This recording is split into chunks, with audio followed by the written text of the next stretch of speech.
नमस्कार, माहौली हिंदी समाचार में आपका स्वागत है और मैं हूं शेख इस्माइल। आदिलाबाद मार्केट यार्ड में ज्वार बेचने आए किसानों पर हुए हमले की निंदा करते हुए पूर्व मंत्री जोगू रामन्ना ने आदिलाबाद मार्केट यार्ड का दौरा किया। उन्होंने किसान दिलीप और नारायण से मुलाकात की। उन्होंने उनका हालचाल जाना। किसानों ने जोगू रामन्ना को अपनी परेशानियों के बारे में बताया। जोगू रामन्ना ने अधिकारियों को चेतावनी दी कि अगर मार्केट अधिकारियों ने किसानों को परेशानी दी तो वो बर्दाश्त नहीं करेंगे।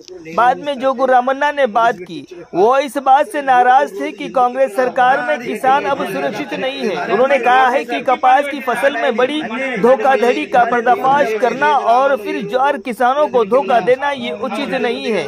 माइचर के नाम पर किसानों को 3-4 दिन तक का इंतजार करवाना ये अमानवीय है। उन्होंने कहा है कि ये शर्मनाक है कि सरकारी मशीनरी को किसानों पर हमले की कोई परवाह नहीं है। उन्होंने सरकार से किसानों को तुरंत न्याय दिलाने की मांग की।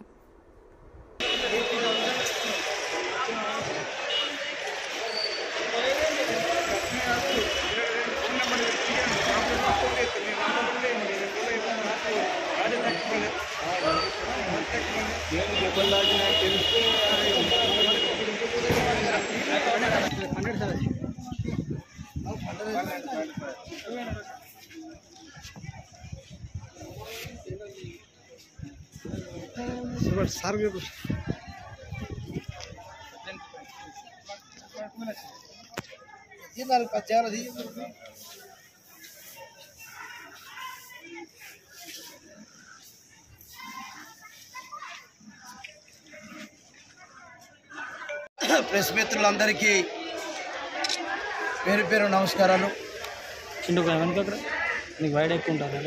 రాష్ట్రంలో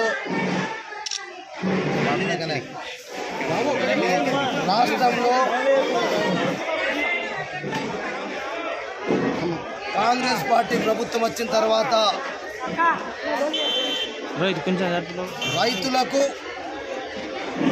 రైతులు పండించిన పంటలకు రక్షణ కరువైంది। అన్నం పెట్టే రైతన్నకే సున్నం పెట్టేటటువంటి కాంగ్రెస్ పార్టీ ప్రభుత్వం ఈ రాష్ట్రంలో ఎంత దారుణం అంటే ఆదిలాబాద్ మార్కెట్లో ఆదిలాబాద్ జిల్లాలో కూడా అయితే జొన్నల కొనుగోలు జరుగుతూ ఉంది। ఇలా 1,15,000 ఎకరాలలో రైతులు జొన్న పంట పండిస్తూ ఉన్నారు। వ్యవసాయ శాఖ అధికారులు సర్వే జరిపింది। అసలు జరిగిన విషయం ఏంటంటే నిన్న ఆదిలాబాద్లో పోయిన రాత్రి దిలీప్ రెడ్డి సర్సన్ దిలీప్ రెడ్డి రాంపూర్ మునగంటి నారాయణ బరంపూర్ విలేజ్ కొట్టవేరి నారాయణ సర్సన్ దీపక్ రెడ్డి దిలీప్ రెడ్డి వీరిద్దరు రైతులు పంట తీసుకొని వచ్చిండ్రు జొన్న పంట అమ్మటాను। ఇక్కడ జరిగింది ఏంటంటే పంట తెచ్చిన తర్వాత కూడా 2-3 రోజులు మార్కెట్లోనే బండికి వెయిటింగ్ ఛార్జు, మనుషులు వండుకొని ఉండడం, మాయిచర్ పేరుతోటి జొన్న పంటకు కూడా మాయిచర్ ఉందని చెప్పి 3 రోజులు 4 రోజులు రైతులు ఇక్కడనే ఆదిలాబాద్ మార్కెట్ కమిటీలో అక్కడ జైనత్ కానీ మిగతా అన్ని మార్కెట్ కమిటీలోకి రకాలు జరుగుతుంది। నిన్న పాపం దొంగలు వచ్చి గుర్తు తెలియని వ్యక్తులు వచ్చి పంటని దొంగతనం చేసుకోపోతామని వస్తే వాళ్ళు ఇక్కడ మరి దిలీప్ రెడ్డి నారాయణ ఇద్దరు వాళ్ళ పంట దగ్గర పండుకున్నారు। జొన్ను తీసుకొని పోతుంటే అడ్డమైతే ఇద్దరిని రాళ్లతోటి కొట్టి నెత్తులు బల కొట్టించి ఈ రకంగా గాయాలు చేసి, అందుకొరకే నేను అన్నది రైతులకు రక్షణ దిక్కు లేదు, పంటలకు రక్షణ దిక్కు లేదు రాష్ట్రం। అందుకొరకే ఇక్కడ ఉన్నటువంటి మార్కెట్ కమిటీ అధికారులకు కూడా నేను చెప్తున్నా, ఇలా జిల్లా కలెక్టర్ గారికి కలుస్తాం, జిల్లా ఎస్పీ గారికి కలుస్తాం। ఈ రకంగా మార్కెట్లో పంటలు కొనలేక మాయిచర్ పేరుతోటి 3-4 రోజులు పెండింగ్లో పెడుతుంటే కనీసం వాళ్ళ పంటల్ని ఇక్కడ కాపాడుకోవడానికి కూడా రక్షణ లేకుండా మరి ఇలా గతంలో పోలీసు, రెవెన్యూ, మార్కెటింగు, అగ్రికల్చర్ అందరూ కలిసి మీటింగ్ పెట్టుకొని ఈ రోజు నుంచి పర్చేజ్ చేస్తాం, ఇక్కడ అందరి డ్యూటీలని చెప్పింది. కానీ పోలీసులు లేరు, మార్కెట్ కమిటీలు లేరు, ఎవరు అందుబాటులో లేక పాపం ఆ రకంగా ఇద్దరు గాయాలు పడ్డారు. వాళ్లకు ఖచ్చితంగా ప్రభుత్వం నుంచి రక్షణ ఉండాలా.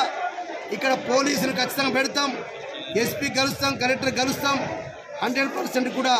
కానీ ఒకటే నేను ప్రభుత్వానికి కూడా డిమాండ్ అనుకోండి, రిక్వెస్ట్ అనుకోండి, గతంలో సీసీఐ ద్వారా కూడా కాటను మాయిచర్ పేరుతో ఇదే రకంగా దగా జరిగితే ప్రతిపక్ష పార్టీలందరం కలిసి మరి ఈ రకంగా గుణవంతం చెప్పినాం. ఇవాళ కలెక్టర్ గారు కలుస్తాం, మాయిచర్ ఏదో మరి పంట పండింది తీసుకొని వస్తున్నప్పుడు రైతులు మరి ఆ గ్రామాలకే పంపండి, పంచాయత్ సెక్రటరీకి ఇస్తారా, ఏఈఓలోకి ఇస్తారా, ఊరికొక మీటర్ ఇచ్చి అక్కడనే రైతుల దగ్గర టెస్ట్ చేయించుకున్నాకనే మార్కెట్ కమిటీకి పంట తెప్పియండి. మరి ఇక్కడికి వచ్చిన తర్వాత మాయిచర్ పేరుతోటి మరి ఆ రైతులు ఈ విధంగా దగా చేయడం, మోసం చేయడం. ఇంకోటి ఆదిలాబాద్ జిల్లాలో జరుగుతున్నది ఏంటంటే మహారాష్ట్ర నుంచి బినామీల పేర్లతోటి కూడా మరి మేము పేపర్లలో, పత్రికల్లో, టీవీలో చూస్తున్నాం.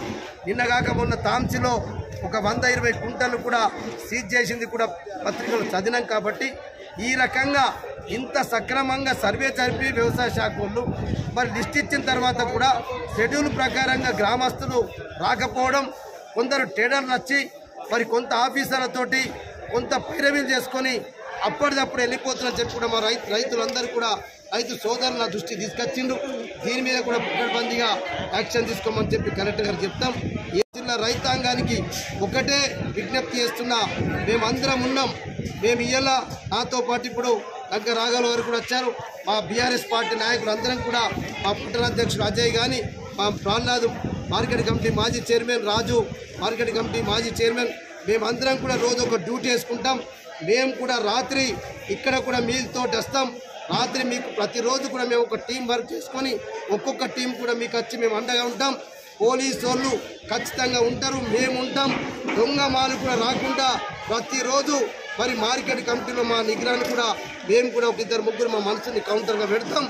అన్యాయం జరగకుండా ప్రతి రైతుకు ఏదైతే మాయిచర్ పేరుతోటి మోసం జరుగుతుందో, మరి మహారాష్ట్ర నుంచి వస్తున్నాయో ఇవన్నిటి కూడా అరికట్టడానికి ఇలా బీఆర్ఎస్ పార్టీతో పాటు మరి లంక రాఘవ గారు కానీ మిగతా మేమందరం కూడా ఏ పార్టీ వచ్చినా రైతులకు పార్టీలు లేవు, రైతులకు ఏం కులం లేదు, మతం లేదు. కాబట్టి మేమందరం కలిసి కూడా మరి ఖచ్చితంగా మీకు మద్దతు ఉంటాం. మీరు ఏం భయపడకుండి. ఇప్పుడు మేము ఇక్కడి నుంచి పోయిన తర్వాత కలెక్టర్ గారికి, ఎస్పీ గారికి కలుస్తాం. కలిసి ఖచ్చితంగా రేపు రాబోయేటటువంటి రోజుల్లో ఎప్పటిదాకైతే ఎన్నైతే అవకతవకలు జరిగినాయో అవన్నీ జరగకుండా బీఆర్ఎస్ పార్టీ పక్షాన మరి తప్పకుండా మేము అందరం మీకు సపోర్ట్గా ఉంటాం. అట్టనే మా రాఘవలన్న గారు కూడా ఈ కార్యక్రమం రావడం జరిగింది. వారికి కూడా ప్రత్యేకంగా వారు మేమందరం కలిసి మీకు రక్షణ ఉంటాం, అండగా ఉంటాం. తప్పు చేసినటువంటి ఎవరినైనా కూడా, ఎంతటి వారినైనా కూడా చర్యలు తీసుకోమని చెప్పి ప్రభుత్వానికి, కలెక్టర్ గారికి విజ్ఞప్తి.